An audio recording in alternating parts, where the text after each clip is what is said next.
นี่คือภาพบรรยากาศถ้ำระฆังบ้านม่วงคำตำบลนาตาลมากับทีมงานพี่น้องทีมงานเพิ่นดังอย่าผู้ลุงมงคลอันยกมือให้แฟนเพจเบิ่งเนี่ยนี่ลุงมงคลพี่น้อง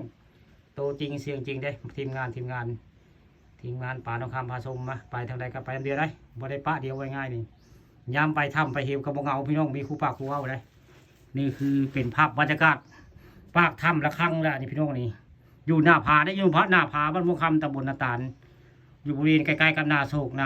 ล้วนี่คือถ้ำระฆังบ้านม่วงคำตำบลนาตาลอำเภอตะโงยนี่มองนี่เป็นถ้ำได้นี่ถ้ำแล้วนี่แต่เพื่อนเจ้าที่จะทางเพื่อดินปิดไว้ได้นี่คือทางเข้าถ้ำแล้วพี่น้องนี่เอาดินนี้ออกไปก็เป็นถ้ำบักใหญ่เลยเบิ่งแล้วนี่เพื่อดินปิดไว้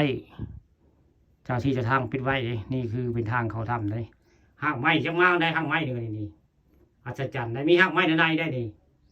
ผมมีต้นไม้แต่มีห้างไม้พี่น้องนี่ในถ้ำนี่มีห้างไม้ได้ผู้บิงผู้บิงกระลาโตจะได้ผู้บินวุ่นย่อเพื่อกระยอดหัวลงมาได้ผู้ถึงนี่ก็คือบิงถ้ำระฆัง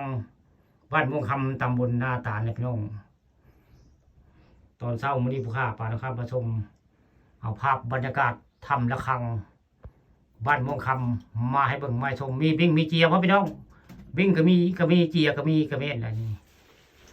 มื้อนี้ภาพบรรยากาศบิงเจีย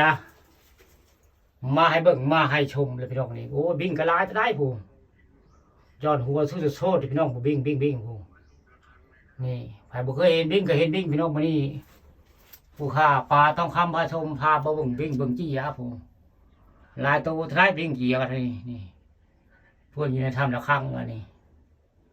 นี่แหละคือถ้ำระฆังบ้านม่วงคำตำบลนาตาลแล้วนี่ไผ่บุจักกับผู้ข้าปาทองคำผสมพาไปเบิ่งพาผสมถ้ำบิ้งถ้ำระฆังแหละนี่ถ้ำระฆังบ้านม่วงคำตำบลนาตาลที่ทัดสวยงามพี่น้องมีบิ้งเด้มีเจียมีข้างคาวแหละนี่ปูปับเด้อปูปับเด้อเพิ่นปีนเพิ่นโซ่นี่แหละคือบิ้งพี่น้องย้อนหัวตีอย่างเงี้ยหลายตัวจะได้พี่น้องเอ้ยบิ้งอยู่บริเวณถ้ำระฆังบ้านม่วงคำตำบลนาตาลหรือว่าอัน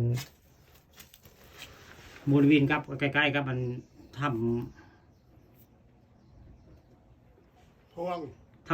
วงว่าพิษลืมผู้ข้ากันนะถ้ำพวงใกล้ๆกับนาโซ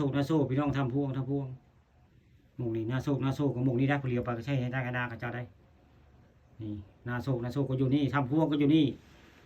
ถ้ำระฆังก็อยู่นี่พี่น้องนี่ที่ทัดสวยงามบรรยากาศคัก